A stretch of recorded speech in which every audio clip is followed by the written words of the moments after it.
Assalomu alaykum. Men ismim Hasan. Yoshim 28 da. Sirdaryo viloyati Bayot tumanida tug'ilganman.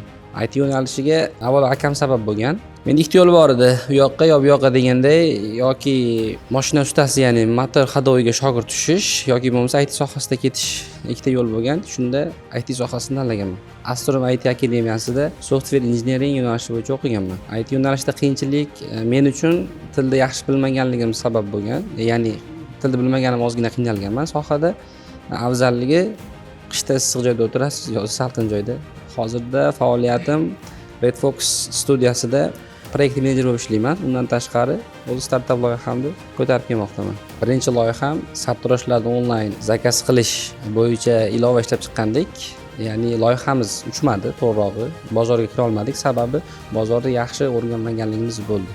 O'sha birinchi sabab bo'lgan va ikkinchi loyihamda bozorda 1,5-2 yil mobaynida yaxshilab o'rgangan holatda loyihani ishlab chiqishga yo'lga qo'ydik va hozirda MVP jarayonida, ya'ni testiy rejimda hozirda bozorga sekin kirmoqdamiz.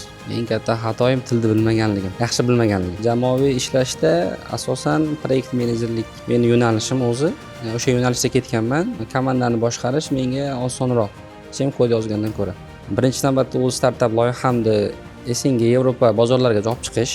Ikkinchi maqsadim o'sha o'zim yo'nalishim bo'yicha proyekt menejer bo'yicha top 10 talikka kirish.